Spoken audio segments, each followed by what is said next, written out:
បុរីថ្មីស្រឡាងមួយដែលទើបតែលេចរូបរាងឡើងនៅជាក្រុងភ្នំពេញបានក្លាយជាមោទនភាពរបស់លោកតារាដែលជាអ្នកមកការសំណងវ័យក្មេងនិងមានទ្រព្យសម្បត្តិស្តុកស្ទុំមីណាកតំបន់នេះកាលពីមុនគឺជាព្រៃក្រាស់ដែលលាក់ខ្លួនឆ្ងាយពីភ្នែកមនុស្សប៉ុន្តែឥឡូវនេះវាត្រូវបានឈូសឆាយដើម្បីសាងសង់វីឡាដ៏ប្រណីប្រណីតក្នុងចំណោមវីឡាទាំងអស់ផ្ទះផ្ទាល់ខ្លួនរបស់តារាគឺជាផ្ទះដែលធំជាងគេនិងមានទីធ្លាធំទូលាយបំផុតសម្រាប់រៀបចំអាងហែលទឹកទោះជាយ៉ាងណានៅចំខាងក្រៅបរិវេណដែលគ្រោងនឹងធ្វើជាអាងហែលទឹកនោះមានដំបូកដីដ៏ធំមួយដែលមានកម្ពស់ជាត្រឹមស្មាមនុស្សរូបរាងរបស់វាខុសប្លែកពីដំបូកដីទូទៅវាមានសន្តានដូចជាមនុស្សចាស់ម្នាក់កំពុងអង្គុយថ្មិតភ្នែកធ្វើសមាធិយ៉ាងស្ងប់ស្ងាត់បំផុតផ្ទៃដីជុំវិញដំបូកនោះហាក់ដូចជាមានភាពត្រជាក់ស្រេបទោះបីជាកម្ដៅថ្ងៃកំពុងតែឆេះខ្លាំងយ៉ាងណាក៏ដោយ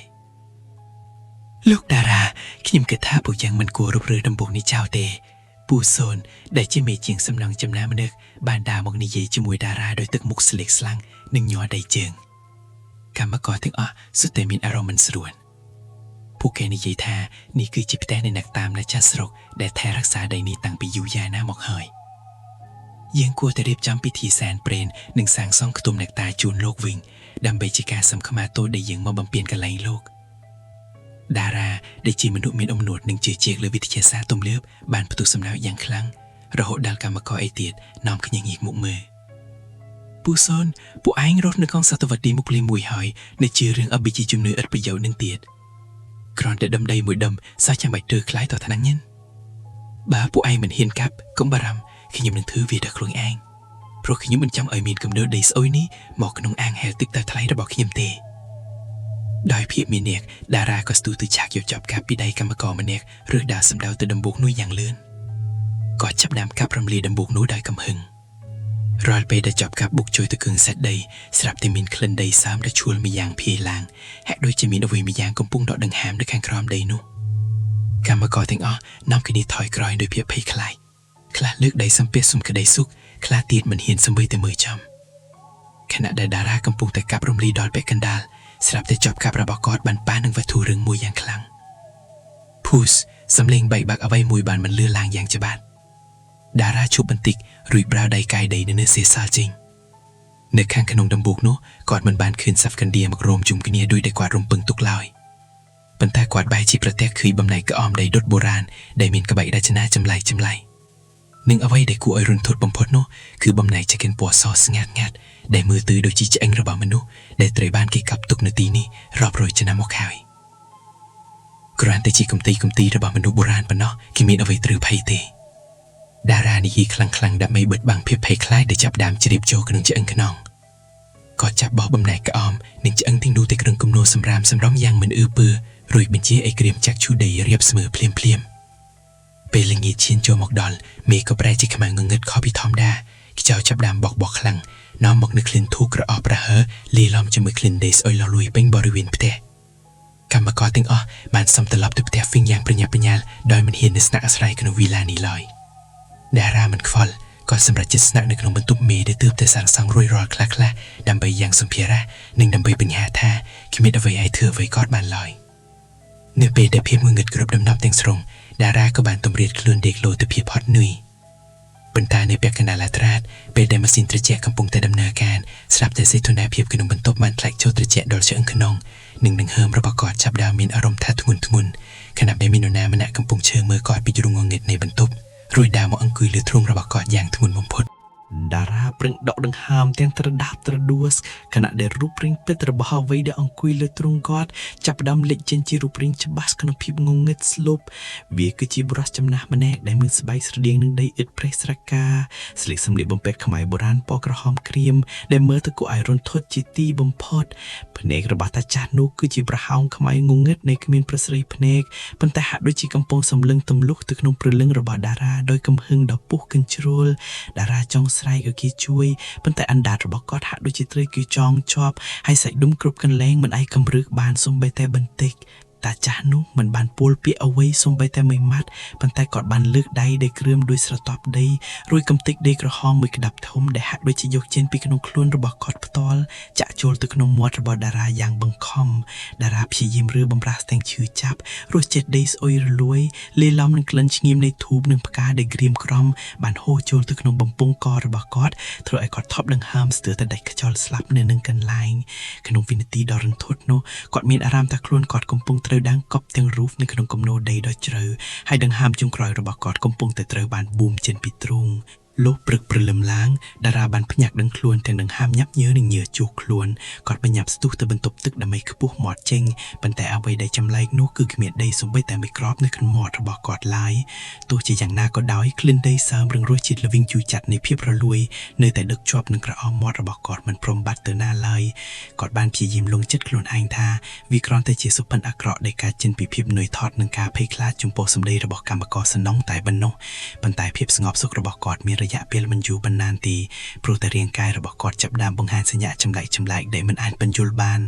ដំបងឡើយតារាមានអារម្មណ៍រមាស់ខ្លាំងនៅត្រង់ស្មានិងជើងក្រោមមកទៀតដុំពុកទួយពណ៌ត្នោតចាប់ផ្ដើមដុះឡើងលើស្បែករបស់គាត់យ៉ាងឆាប់រហ័សគាត់ស្មានថាវាជាប្រតិកម្មអាឡៃស៊ីឬជំងឺសើស្បែកធម្មតាប៉ុន្តែនៅពេលដែលគាត់ព្យាយាមឬក៏វាចេញគាត់ក៏ដឹងថាដុំពុកទាំងនោះរឹងដូចជាថ្មឬដីដុតវាមិនមែនជាដុំសាច់ធម្មតាទេតែវាជាស្រទាប់ដីរឹងតែដុះចេញពីក្នុងរំរមរបស់គាត់ផ្ទាល់ស្បែករបស់គាត់ចាប់ផ្ដើមប្រែជាពណ៌ត្នោតក្រហមហើយប្រេះស្រកាដូចជាផ្ទៃដីដែលខកខានភ្លៀងរាប់ឆ្នាំមិនខុសពីស្បែករបស់តាចាស់ដែលគាត់បានឃើញក្នុងសុពិនដ៏រន្ធត់នោះឡើយដោយភ័យខ្លាចតារាបានធ្វើដំណើរទៅកាន់មន្ទីរពេទ្យល្បីៗនៅក្នុងទីក្រុងភ្នំពេញនិងប្រទេសសិង្ហបុរីដើម្បីស្វែងរកការព្យាបាលពីគ្រូពេទ្យជំនាញកម្រិតពិភពលោកគ្រូពេទ្យគ្រប់រូបសុទ្ធតែបង្ហាញការងឿងឆ្ងល់និងទុក្ខស្លុតជាខ្លាំងបន្ទាប់ពីបានពិនិត្យស្បែករបស់គាត់លទ្ធផលនៃការធ្វើកោសិលាវិច័យបានបង្ហាញថាស្រទាប់ដែលដុះលើខ្លួនរបស់តារាមានសមាសភាពរ៉េនិងជាតិឌីឥតខ្លាំងបំផុតដែលវាមិនអាចទៅរស់ទាល់ទេសោះសម្រាប់ជីវសាស្ត្ររបស់មនុស្សធម្មតាពួកយើងមិនដែលជួបករណីបែបនេះពីមុនមកទេលោកតារាស្បែករបស់អ្នកកំពុងតែប្រែក្លាយទៅជាសារធាតុរ៉េមួយយ៉ាងដែលស្តៀងនឹងដីដំបូងគ្រូពេទ្យម្នាក់បាននិយាយតាំងទឹកមុខងឿងឆ្ងល់បំផុតស្ថានភាពរបស់តារាកាន់តែដុនដាបទៅពីមួយថ្ងៃ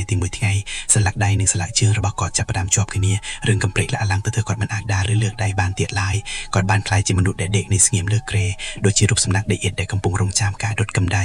ភ្នែករបស់គាត់ចាប់ផ្ដើមស្រវាំងហើយរកដង្ហើមដែលគាត់ដកចេញមកសុទ្ធតែមានក្លិនដីសាមជានិច្ចដែលវាហាក់ដូចជាការរំលឹកអំពីអ្វីដែលគាត់បានបំផ្លាញចោលនៅពេលដែលវិទ្យាសាស្ត្រលែងមានប្រសិទ្ធភាពភរិយារបស់តារាដែលធ្លាប់តែជាអ្នកមានចំណេះដឹងខ្ពស់និងមិនជឿលើរឿងអរូបិយក៏ចាប់ផ្ដើមអស់សង្ឃឹមនាងសម្លឹងមើលស្វាមីដែលកំពុងប្រែរូបរាងទៅជាដំបូកមនុស្សទាំងក្តីអាណត្តិនិងភ័យខ្លាចជាពុនពេកដោយគ្មានជំរឿនផ្សេងនាងក៏បានសម្រេចចិត្តតាក់ទងរកគ្រូជួរូបដ៏ល្បីម្នាក់ដើម្បីមកពិនិត្យមើលអាការៈរបស់ស្វាមីនេះមិនមែនជាជំរឿនសាច់ឈាមទេគឺជាបណ្ដាសារបស់អ្នកតាម្ចាស់ទឹកម្ចាស់ដីនាងសឹកប្រាប់ព្រោះថ្ងៃទាំងទឹកភ័ក្រខណៈដែលតារាបានត្រឹមចាបាក់ភ្នែកមើលពីដានទាំងភាពឈឺចាប់ខ្លាំងបំផុតនិងរងចាំវាសនាដែលមិនអាចទាទុកជាមុនបាននៅក្នុងផ្ទះដ៏ស្កឹមស្កៃរបស់ខ្លួនរងចាំវាសនាដែលមិនអាចទាទុកជាមុនបាននៅក្នុងផ្ទះដ៏ស្កឹមស្កៃរបស់ខ្លួនមិនយូរប៉ុន្មានលោកគ្រូសិលម្នាក់ដែលមានគេរឈ្មោះល្បីល្បាញខាងដោះស្រាយរឿងអរូបិយៈក៏បានធ្វើដំណើរមកដល់វីឡានោះទាំងប្រញាប់ប្រញាល់បានថតគ្រាន់តែឈានជើងចូលក្នុងបរិវេណផ្ទះភ្លាមលោកគ្រូក៏ជប់ងក់រួចសម្លឹងមើលទៅទីតាំងអាងហេតុទឹកដែលទើបតែសាងសង់រួចរាល់ដោយទឹកមុខតឹងផាំងជាខ្លាំងគាត់បានប្រាប់ភរិយារបស់តារាឲ្យរៀបចំគ្រឿងសក្ការៈបូជាស្លាធម៌បាយសីនិងផ្លែឈើបង្អែមចង្អាបគ្រប់មុខនៅក្បែរគ្រែដែលតារាកំពុងគេស្ទាត់បិនដែលគៀបឈឺចាប់ខ្លាំងបំផុតផ្សែងធូបបានចាប់ផ្ដើមហុយត្រលុំពេញបន្ទប់ខ្យល់ត្រជាក់ខូបពីធម្មតាបានបក់មកប៉ះស្បែកបើទោះបីជាទ្វារនិងបង្អួចត្រូវបានបិទជិតយ៉ាងណាក៏ដោយនៅពេលលោកគ្រូចាប់ផ្ដើមសូត្រមន្តបួងសួងយ៉ាងងំរាងកាយរបស់គាត់ក៏ចាប់ផ្ដើមញ័រទៅត្រើតយ៉ាងខ្លាំងរហូតដល់ដួលផ្ងាក្រោយបាត់បង់ស្មារតីមួយភាំងមួយសន្ទុះក្រោយមកគាត់ក៏ក្រោកឈរឡើងវិញប៉ុន្តែភ្នែករបស់គាត់បានប្រែជាសខ្ចីមើលមិនឃើញប្រស័យខ្មៃឡើយហើយសំឡេងដែលចេញមកគឺមានសភាពក្រលួតនិងមានអំណាចយ៉ាងគួរឲ្យព្រឺក្បាលបំផុតឯងហ៊ានណាស់មនុស្សអួតអាងសំឡេងនោះបន្លឺឡើងយ៉ាងខ្លាំងរហូតដល់កញ្ចក់បង្អួតនិងគ្រឿងសង្ហារឹមទំនើបក្នុងបន្ទប់ញ័ររង្គឺឯងបានកំទេចផ្ទះយើងដែលធ្លាប់ឈរនៅទីនេះរាប់រយឆ្នាំមកហើយដើម្បីតែអាងទៅជំនាញសោយរបស់ឯងឥឡូវនេះយើងនឹងយកខ្លួនឯងធ្វើជាផ្ទះថ្មីរបស់យើងវិញភរិយារបស់តារាបានលុចជង្គង់សំពះអង្វរកទាំងទឹកភ្នែកហូរស្រក់ចុះមកលើការ៉ូដ៏រលូនមិនឈប់ដោយសុំការអភ័យទោសចំនួនស្វាមីដែលល្ងងខ្លៅ